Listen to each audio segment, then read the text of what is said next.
नमस्कार दोस्तों, स्वागत है आपका अपने YouTube channel vision learning point पे। पिछली क्लास में हम पढ़ चुके थे भारत के भूगोल में, यानी कि क्या पढ़ चुके थे, भारत की नदियाँ चैप्टर कंप्लीट हो गया था, प्रायद्वीपीय नदियाँ पढ़ लिया था। आज उसी के आगे हम पढ़ेंगे दूसरा टॉपिक क्या है, भारत के बंदरगाह। बंदरगाह कौन कौन से हैं इनके बारे में पढ़ेंगे। तो भारत के बंदरगाह सबसे पहले देख लेते हैं कितने प्रकार के होते हैं। तो बंदरगाह कितने प्रकार के होते हैं? 2 प्रकार के होते हैं। 2 प्रकार के होते हैं। एक होता है प्राकृतिक बंदरगाह जो स्वयं बन जाते हैं, प्राकृतिक बंदरगाह, और दूसरा होता है कृत्रिम बंदरगाह जो बाद में बनाए जाते हैं, कृत्रिम बंदरगाह। तो ये हो गए इसके प्रकार, 2 प्रकार के होते हैं। ठीक, एक प्राकृतिक बंदरगाह होता है, दूसरा कृत्रिम बंदरगाह होता है। अब इसमें जो है प्राकृतिक बंदरगाह कौन कौन से हैं, सबसे पहले इनको पढ़ लेते हैं, उसके बाद कृत्रिम बंदरगाह कौन से हैं वो भी पढ़ लेंगे। तो सबसे पहले नंबर 1 हेडिंग डालेंगे।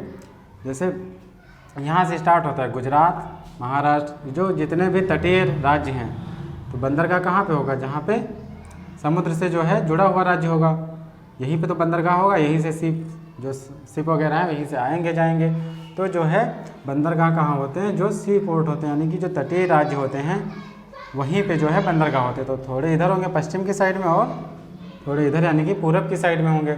इधर गुजरात में है, महाराष्ट्र में है, आंध्र प्रदेश, जैसे कर्नाटक हो गया, तमिलनाडु हो गया, केरल, और इधर उड़ीसा, आंध्र प्रदेश और तमिलनाडु में होंगे। तो सबसे पहले हम देखेंगे कांडला बंदरगाह। तो कांडला बंदरगाह कहाँ है? यह है गुजरात में, कांडला बंदरगाह। तो कांडला बंदरगाह जो है ये गुजरात में है। जैसे ये गुजरात है, यह है गुजरात, तो यहाँ पे पड़ेगा कांडला बंदरगाह, ये हो जाएगा कांडला बंदरगाह। तो गुजरात में कौन सा हो गया? कांडला बंदरगाह हो गया।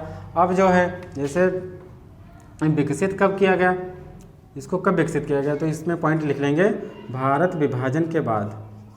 भारत विभाजन के बाद इसको विकसित किया गया, विभाजन के बाद इसको जो है विकसित किया गया। उसके बाद दूसरा पॉइंट, जैसे यहाँ पे क्या होता है, जैसे फ्री टैक्स ट्रेड होता है, यहाँ पे टैक्स नहीं पड़ता है। जैसे अगर इस बंदरगाह से हम जो है ट्रेड करेंगे तो यहाँ पे टैक्स नहीं लिया जाएगा। तो यहाँ पे क्या है? फ्री ट्रेड, यानी कि फ्री टैक्स ट्रेड होता है। यहाँ पे फ्री टैक्स ट्रेड पोर्ट है ये।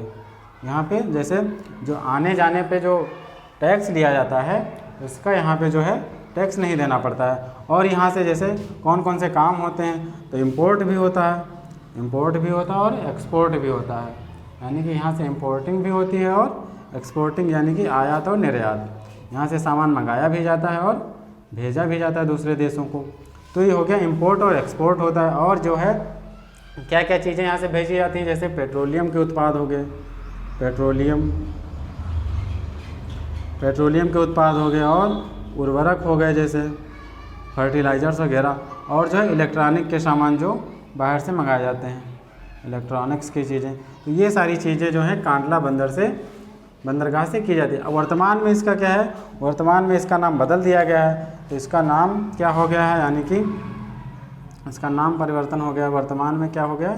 दीनदयाल उपाध्याय बंदरगाह, दीनदयाल उपाध्याय बंदरगाह। ये जो है इसका नाम चेंज करके बदल दिया गया है। तो ये दीनदयाल उपाध्याय बंदरगाह हो जाएगा। ये हो गया कांडला बंदरगाह जो हमने गुजरात में पड़ता है, ये देख लिया। इसके बाद हम देखते हैं मुंबई बंदरगाह जो महाराष्ट्र में पड़ता है। जैसे महाराष्ट्र है, तो महाराष्ट्र में कौन सा पड़ता है? तो महाराष्ट्र में पड़ता है मुंबई बंदरगाह। अब उसके बारे में पढ़ते हैं। तो ये जैसे महाराष्ट्र में कौन कौन सा है, तो यहाँ पे एक है मुंबई बंदरगाह। कौन सा है? मुंबई बंदरगाह, मुंबई बंदरगाह है यहाँ पे एक। और दूसरा क्या है? नेहरू बंदरगाह, नेहरू। तो यहाँ पे 2 बंदरगाह हैं, एक है मुंबई बंदरगाह और एक है नेहरू। तो मुंबई बंदरगाह के बारे में पहले हम देख लेते हैं। मुंबई बंदरगाह, इस हेडिंग डालेंगे मुंबई बंदरगाह। ठीक, अब ये क्या है इसके बारे में लिखेंगे। तो ये जो है यह भारत का सबसे बड़ा बंदरगाह है, भारत का सबसे बड़ा बंदरगाह है। यानी कि जितने भी भारत के बंदरगाह हैं सबसे बड़ा कौन सा है? मुंबई बंदरगाह। यहाँ से जो है कई सारे व्यापार होते हैं, जैसे उर्वरक होता है, उर्वरक तो होता ही है, इलेक्ट्रॉनिक्स का चीज़ें जो है आयात निर्यात की जाती हैं। उर्वरक हो गया, इलेक्ट्रॉनिक्स हो गया, और जो ऑटोमोबाइल्स की चीज़ें हैं, ऑटोमोबाइल्स जैसे जो बाइक्स वगैरह, कार वगैरह हैं, उनके जो पार्ट वगैरह हैं उनको जो यहाँ से आयात निर्यात किया जाता है। और इंजीनियरिंग उत्पाद, ठीक। तो ये सारी चीज़ें मुंबई बंदरगाह से इंपोर्ट एक्सपोर्ट की जाती है। इससे क्या होता है, जैसे यहाँ से उर्वरक, तो इसको एक पॉइंट लिख लेंगे नोट करके, इसको क्या कहा जाता है, इसको कहा जाता है भारतीय कृषि बाजार का, भारतीय कृषि बाजार का जो है व्यापार का प्रवेश द्वार, इसको कहा जाता है भारतीय कृषि व्यापार का प्रवेश द्वार, ठीक। और एक पॉइंट इसमें, जैसे ये मुंबई बंदरगाह सबसे बड़ा बंदरगाह है, तो इस पर वर्कलोड ज़्यादा होता है, इसका वर्कलोड सबसे ज़्यादा है, तो इसको वर्कलोड कम करने के लिए यहाँ पे कृत्रिम बंदरगाह बनाया गया है। उसका नाम क्या है, नेहरू बंदरगाह, ठीक।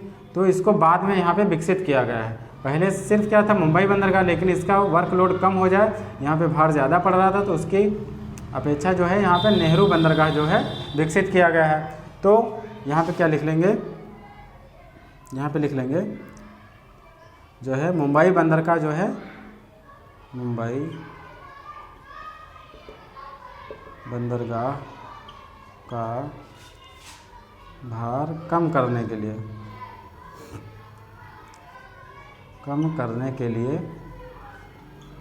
जो है नेहरू बंदरगाह विकसित किया गया है, नेहरू बंदरगाह। अब इसी को दूसरे नाम से जानते हैं, दूसरा नाम क्या हो जाएगा, नहावा शोवा, ये इसका दूसरा नाम है। इसका ये नाम था, उसके बाद में नेहरू बंदरगाह इसका नाम जो है बदल दिया गया। अब जो है नहावा शोवा बंदरगाह विकसित किया गया, यानी कि विकसित किया गया। तो ये हो गया महाराष्ट्र के बंदरगाह, यानी कि महाराष्ट्र के कौन कौन से बंदरगाह, ये हो गया। ये भी पॉइंट लिख लेंगे, जो नेहरू बंदरगाह है ये क्या है, कृत्रिम है, इसको कृत्रिम बंदरगाह कहेंगे, क्योंकि ये बाद में विकसित किया गया, और कृत्रिम होने के बाद भी ये सबसे बड़ा कृत्रिम बंदरगाह है, सबसे बड़ा कृत्रिम बंदरगाह, ये सबसे बड़ा कृत्रिम बंदरगाह है। तो ये हो गया मुंबई के बंदरगाह, यानी कि महाराष्ट्र के देख लिया। अब आगे देखते हैं और कौन सा बंदरगाह है। हम देखते हैं जैसे महाराष्ट्र, जैसे गुजरात हो गया, महाराष्ट्र हो गया, अब यहाँ पे एक पड़ेगा गोवा में। तो गोवा में कौन सा पड़ेगा, तो गोवा में एक बंदरगाह पड़ेगा मार्मा गोवा, इस बंदरगाह का नाम है। तो ये कहाँ पे पड़ेगा, ये गोवा में पड़ेगा। तो इसका देख लेते हैं अगली हेडिंग में, मार्मा गोवा। तो ये हो गया बंदरगाह, तो ये गोवा में पड़ता है। अब इसके पॉइंट्स लिख लेते हैं, जैसे यहाँ से क्या एक्सपोर्ट इंपोर्ट होता है, तो यहाँ से लौह अयस्क, ठीक, लौह अयस्क हो गया, खनिज हो गए, ठीक, ये सारी चीज़ें। और यहाँ से जैसे नारियल और मछली, ये सारी चीज़ें जो है मार्मा गोवा बंदरगाह से क्या होती हैं, इंपोर्ट एक्सपोर्ट होती हैं। और ये एक नदी के किनारे है, यानी कि जहाँ पे बंदरगाह है वहाँ पे एक नदी भी है। तो नदी कौन सी है, मांडोवी नदी के किनारे। तो ये है मांडोवी नदी के किनारे। उसके बाद जो है ये गोवा के बाद पड़ेगा यहाँ पे कर्नाटक में।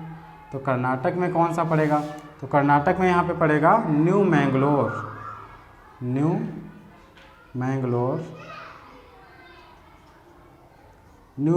पोर्ट पड़ेगा, ठीक। तो ये कहाँ पे पड़ेगा, कर्नाटक में पड़ेगा। तो अगला क्या हो जाएगा, 4 नंबर, न्यू मैंगलोर पोर्ट। तो ये है कर्नाटक में है, और ये कहाँ है, गोवा में है, ठीक। अब इसमें देख लेते हैं, तो ये जो है व्यापार किस किस चीज़ का करता है, तो ये व्यापार करता है लौह अयस्क, उर्वरक और मछली, ये सारी चीज़ें जो है यहाँ से इंपोर्ट एक्सपोर्ट होती हैं। और लौह अयस्क कहाँ को निर्यात करता है, तो ये है जापान को निर्यात करता है, ठीक। तो ये हो गया कर्नाटक का। उसके बाद यहाँ पे पड़ेगा केरल। तो यहाँ पे कौन सा पड़ेगा, केरल। तो केरल में कौन सा है, तो केरल में है कोचीन बंदरगाह, ये कहाँ पे, केरल में है।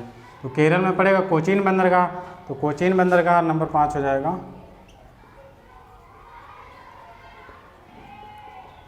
ये हो गया कोचीन बंदरगाह। अब यहाँ पे क्या होता है, तो ये जो है सबसे प्राचीन बंदरगाह है,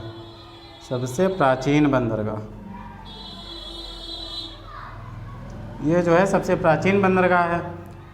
और जो है ये जो है कौन से द्वीप पर, एक द्वीप पे, तो ये वेलिंगटन द्वीप पे, वेलिंगटन द्वीप पर स्थित है, वेलिंगटन द्वीप पर स्थित है। ठीक, तो ये हो गया कोचीन बंदरगाह वेलिंगटन द्वीप पर। और जो है यहाँ से व्यापार क्या क्या होता है, तो व्यापार होता है जैसे चमड़े की वस्तुएं,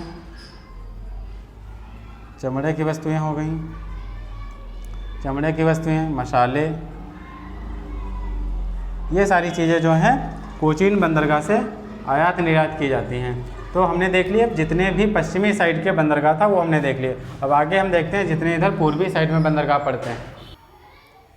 अब देख लेते हैं, जैसे ये हो गए पश्चिमी साइड के, अब हो गए पूर्वी साइड के। देखिए तो यहाँ पे एक पड़ता है पश्चिम बंगाल में, वेस्ट बंगाल में कौन सा पड़ता है, कोलकाता बंदरगाह, कोलकाता बंदरगाह। तो ये जो है कोलकाता यानी कि पश्चिम बंगाल में पड़ता है। अब यहाँ पे कोलकाता बंदरगाह के बारे में देख लेते हैं, क्या है कोलकाता बंदरगाह। ये जो है दूसरा सबसे बड़ा, यानी कि यहाँ पे हमने देखा था जो मुंबई बंदरगाह था ये पहला सबसे बड़ा था, फर्स्ट सबसे बड़ा, और अब ये जो है दूसरा सबसे बड़ा बंदरगाह है, दूसरे नंबर पे आता है दूसरा सबसे बड़ा बंदरगाह, ये है दूसरा सबसे बड़ा बंदरगाह। और यहाँ से व्यापार किस किस चीज़ का होता है, पहले नदी लिख लेंगे, तो ये हुगली नदी के किनारे है, हुगली नदी के किनारे, क्योंकि वेस्ट बंगाल में कौन सी नदी है, हुगली नदी है, तो हुगली नदी के किनारे है। ठीक, ये हो गया हुगली नदी के किनारे। और इसका व्यापार देख लेते हैं क्या क्या होता है। तो यहाँ से व्यापार क्या क्या होता है, तो यहाँ से व्यापार होता है जैसे जूट है, जूट, शक्कर, और हो गया पेट्रोलियम के उत्पाद हो गए, पेट्रोलियम और सीमेंट। तो ये सारी चीज़ों का व्यापार कहाँ से होता है, कोलकाता बंदरगाह से होता है। और इसके बाद देखेंगे एक पड़ता है हल्दिया बंदरगाह, तो ये भी जो है इसी के लोड को, यानी कि यहाँ जो ओवरलोड यानी कि भार ज़्यादा पड़ता है, तो इसके लोड को कम करने के लिए बनाया गया है हल्दिया बंदरगाह, हल्दिया बंदरगाह। तो यहाँ पे ये दूसरा उसी के कम मतलब वेट को कम करने के लिए बनाया गया है। अब जो है नंबर 2 देख लेते हैं, हल्दिया बंदरगाह। ये पूर्वी तट के हैं, यहाँ पे हेडिंग लिख लेंगे पूर्वी तट के बंदरगाह, पूर्वी तट के बंदरगाह। ठीक, तो ये हो जाएगा हल्दिया बंदरगाह, हल्दिया। अब हल्दिया बंदरगाह में क्या क्या, जैसे ये हल्दिया बंदरगाह हो गया। अब इसमें देख लेते हैं जैसे कोलकाता, इसमें खाली एक पॉइंट लिख लेंगे, कोलकाता बंदरगाह के भार को कम करने के लिए, भार को कम करने के लिए विकसित किया गया, विकसित किया गया। तो ये हो गया हल्दिया बंदरगाह। उसके बाद हम देख लेते हैं जो उड़ीसा में पड़ते हैं। अब हम देखते हैं वेस्ट बंगाल के हो गए, उसके बाद उड़ीसा। उड़ीसा में कौन सा पड़ता है, उड़ीसा में पड़ता है यहाँ पे पारादीप। कौन सा, पारादीप बंदरगाह जो है उड़ीसा में पड़ता है। तो इसके बारे में देख लेते हैं, पारादीप, पारादीप कहाँ पे पड़ेगा, उड़ीसा में पड़ेगा। तो इसके मेन पॉइंट क्या है, तो ये जो है सिर्फ एक पॉइंट इसमें लिखेंगे, लौह अयस्क का निर्यात करता है, लौह अयस्क का निर्यात करता है। ठीक, निर्यात करता है। ये हो गया उड़ीसा का बंदरगाह। उसके बाद उड़ीसा के बाद जो है यहाँ पे एक पड़ेगा आंध्र प्रदेश में। तो आंध्र प्रदेश में पड़ेगा कौन सा, आंध्र प्रदेश में, यहाँ पे पड़ेगा आंध्रा में। तो यहाँ पे पड़ेगा विशाखापत्तनम, विशाखापत्तनम बंदरगाह। ये कहाँ पे पड़ेगा, आंध्र प्रदेश में पड़ेगा विशाखापत्तनम बंदरगाह। तो यहाँ पे लिख लेंगे विशाखापत्तनम, विशाखापत्तनम बंदरगाह। ये बंदरगाह का भी नाम है और आंध्र प्रदेश की राजधानी का भी नाम क्या है, विशाखापट्टनम है। तो ये जो है इसमें मेन पॉइंट क्या लिख लेंगे, सबसे गहरा बंदरगाह, मतलब गहराई इसकी सबसे ज़्यादा है। तो ये है सबसे गहरा बंदरगाह, सबसे गहरा बंदरगाह। और जो है यहाँ से व्यापार किस किस चीज़ का होता है, तो व्यापार यहाँ से चमड़े का होता है, मसाले का होता है, और जो है तंबाकू का होता है। तंबाकू, तंबाकू जो है आंध्र प्रदेश में प्लेस है राजमुंद्री, वहाँ पे जो है तंबाकू का जो है एक परीक्षण केंद्र है। तो तंबाकू का यहाँ से क्या होता है, विशाखापट्टनम से जो है व्यापार होता है। अगला हम देख लेते हैं कौन सा है। तो अगला जो है उसके बाद पड़ेगा यहाँ पे चेन्नई बंदरगाह। ये पड़ेगा तमिलनाडु में, तमिलनाडु में पड़ेगा चेन्नई बंदरगाह। कौन सा, चेन्नई बंदरगाह। तो चेन्नई बंदरगाह यहाँ पे डालेंगे अगले हेडिंग।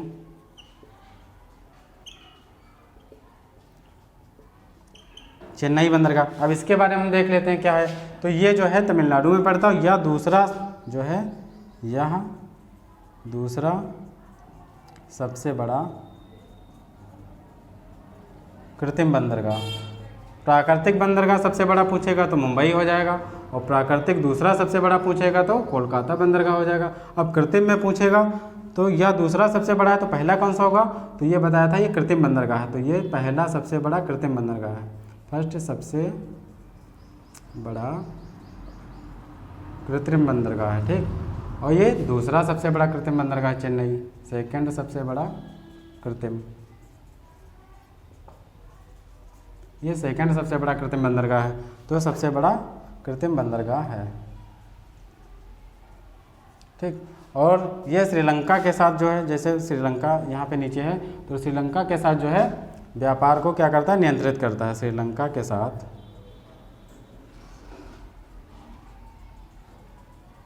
व्यापार नियंत्रण करता है, नियंत्रण करता है।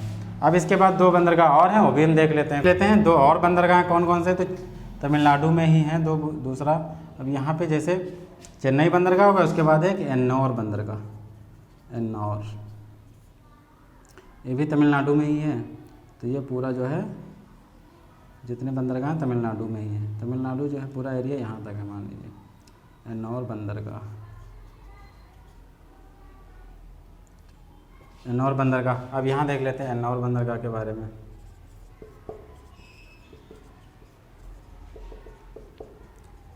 एन्नौर बंदरगाह ये जो है पहला ऐसा बंदरगाह है जो केवल प्राइवेट कंपनी द्वारा संचालित है। पहला बंदरगाह जो प्राइवेट कंपनी द्वारा संचालित है, मतलब इसको एक प्राइवेट कंपनी है वो संचालित करती है, द्वारा संचालित है। संचालित तो है प्राइवेट कंपनी द्वारा, लेकिन इसका सरकार का भी शेयर इसमें है। तो सरकार का शेयर इसमें कितना है, 68% जो है इसमें सरकार का भी शेयर है। और इसे जो है क्या कहते हैं, तो इसका दूसरा नाम है कामाराजार। कामाराजार जो है इसका दूसरा नाम है, पोर्ट भी कहा जाता है, पोर्ट भी कहा जाता है। ये हो गया एन्नौर बंदरगाह। उसके बाद एक और पड़ता है तमिलनाडु में ही, तूतीकोरिन बंदरगाह। कौन सा है, अगला यहाँ पे है तमिलनाडु में ही, ये तीनों जो हैं तमिलनाडु में ही हैं। तो ये अगला है तूतीकोरिन, यहाँ पे लिख लेंगे तूतीकोरिन बंदरगाह, ठीक। तो ये तूतीकोरिन बंदरगाह भी कहाँ है, तमिलनाडु में ही। तो अगली हेडिंग डाल लेंगे यहाँ पे तूतीकोरिन, तूतीकोरिन पोर्ट। तो ये जो है तमिलनाडु में है। और इसका वर्तमान में नाम क्या है, तो उसका वर्तमान में नाम है, उसका वर्तमान नाम है चिदम्बरम,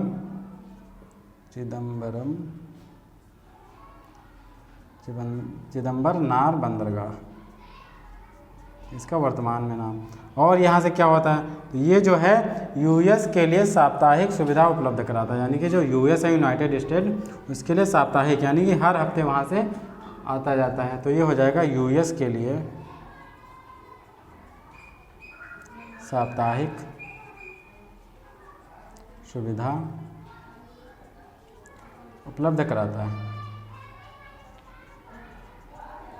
तो ये हो गए पूर्वी साइड के। तो जितने भी बंदरगाह था ये सारे हमने पढ़ लिए। एक चीज़ यहाँ पे नोट कर लेंगे, ये जो कोलकाता बंदरगाह है इसका वर्तमान में क्या नाम है, तो इसका नाम बदल गया है। नाम क्या है वर्तमान नाम, इसका वर्तमान नाम है श्यामा प्रसाद मुखर्जी, श्यामा प्रसाद मुखर्जी बंदरगाह, ठीक। तो इसका वर्तमान में नाम बदल गया, श्यामा प्रसाद मुखर्जी बंदरगाह हो गया। तो ये जो जितने भी बंदरगाह भारत के थे, जो भी मेन पॉइंट इसके थे, सारे जो है इस वीडियो में हमने क्या किया, देख लिया। वीडियो कैसा लगा ज़रूर बताएं। अगर अच्छा लगा तो लाइक करें, कमेंट करें और शेयर करें। धन्यवाद।